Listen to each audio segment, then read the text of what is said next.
Salutare la toată lumea! Am decis că astăzi să fac și o monitorizare pe DAB, să vedem dacă mai vor careva schimbări. Deci, începem cu o scanare. Deschidem antena și așteptăm.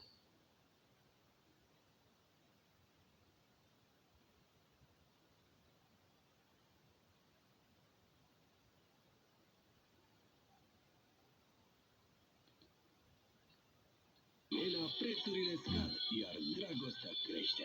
Până pe 14 februarie poți cumpăra Raffaello bombone în 230 Avem același multiplex cu 18 posturi. Haideți să vedem setările la fiecare post. Da? 59,90 lei. Linela, alături zi de zi. Eu la sfârșit o să revin cu un tabel, da? Pentru fiecare post, care este bitrate-ul, formatul, da?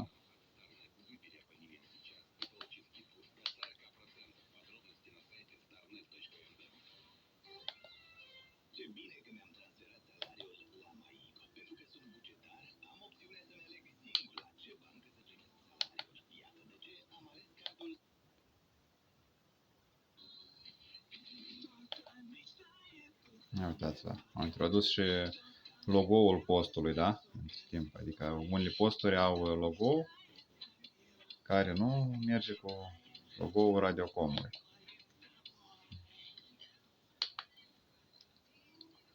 Da, altele au și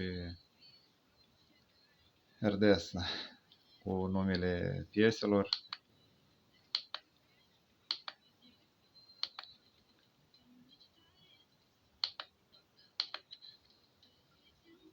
Da.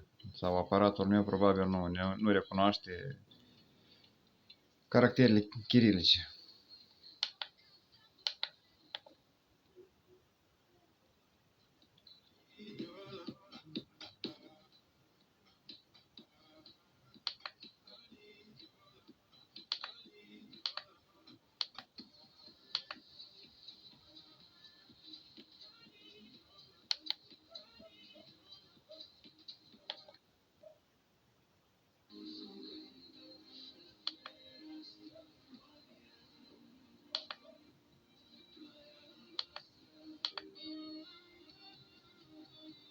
Vedeți, Radiodar merge mono și are 48 de kilobits față de celelalte posturi care erau 56, 64 și erau stereo.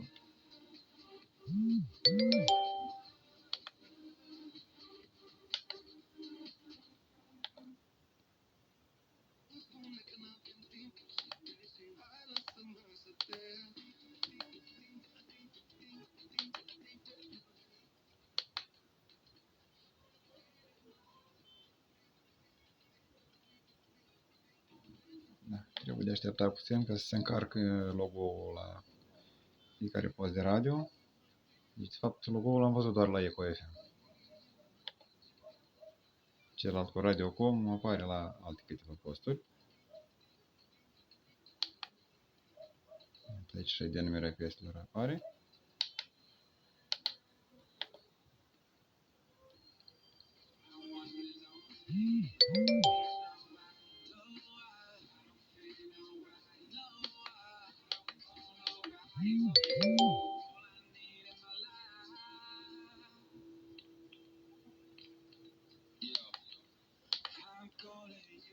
Da, cele care afișează, dar deci DAB Plus în denumirea multiplexului.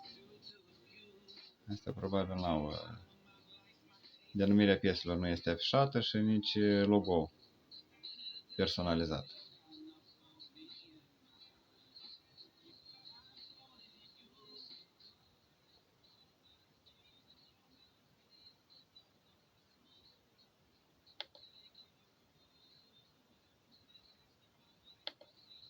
Da, dar durează câteva secunde, până la 10 secunde durează ca să se încarce logo-ul.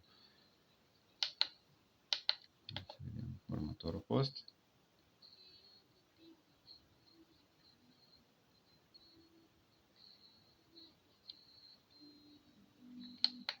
Uite ce mare m-a făcut de atunci de când nu ne-am mai văzut.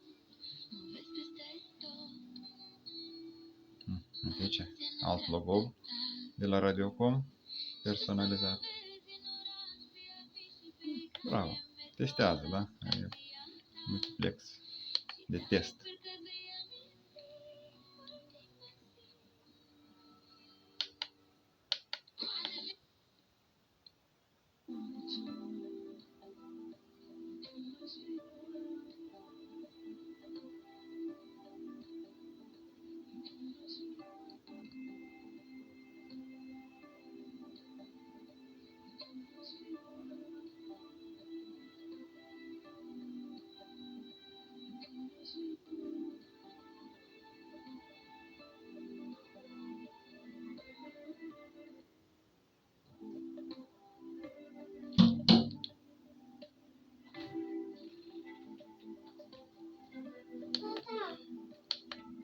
Da, păi.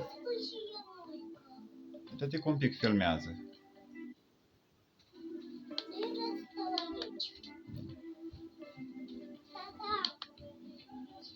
Poți un pic să taci?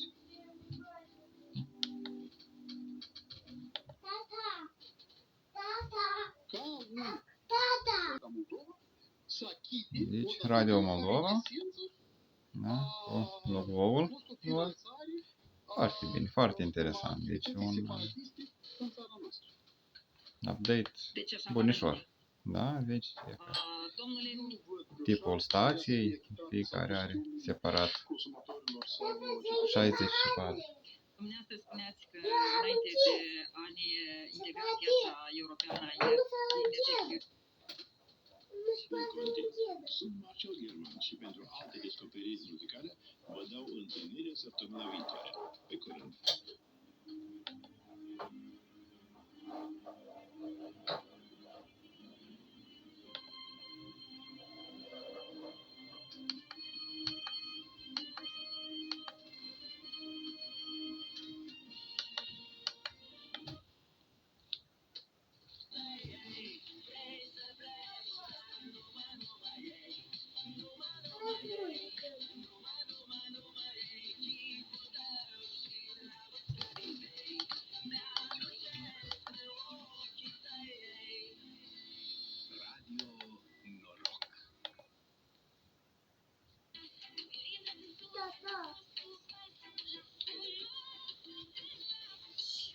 Mai am un pic de filmat și pe urmă să-l stai. Îți pun pauză și mă întreb.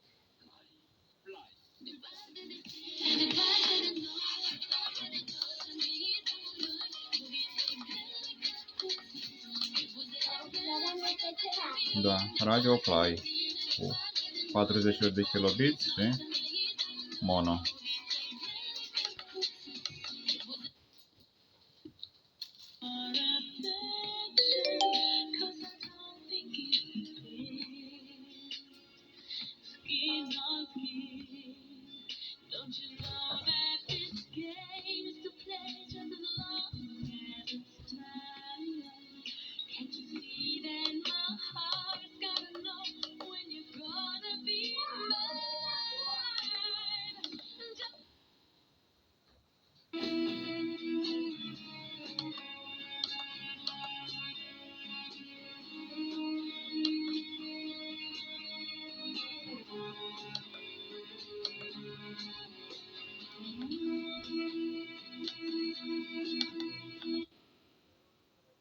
Tortoreanu și Elvis Band îți aprind flacăra pasiunii. Miercuri, 14 februarie, ora 19:00. Port Dragoste cu Port Mall.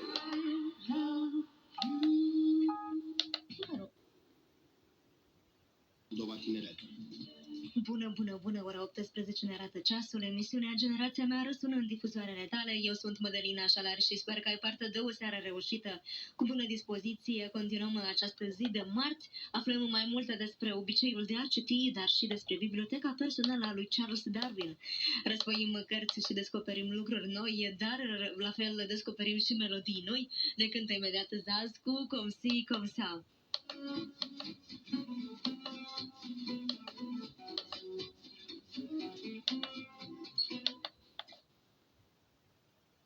La Uniunea Europeană. Europeană. Amintim că cea mai mare inflație de 34,6% a fost înregistrată în luna octombrie 2022, după care s-a înregistrat un trend descendent. Doi tineri de 27 și 31 de ani au fost reținuți de polițiștii capitalei. Aceștia sunt suspectați de vânzarea drogurilor prin intermediul aplicației Telegram. Oamenii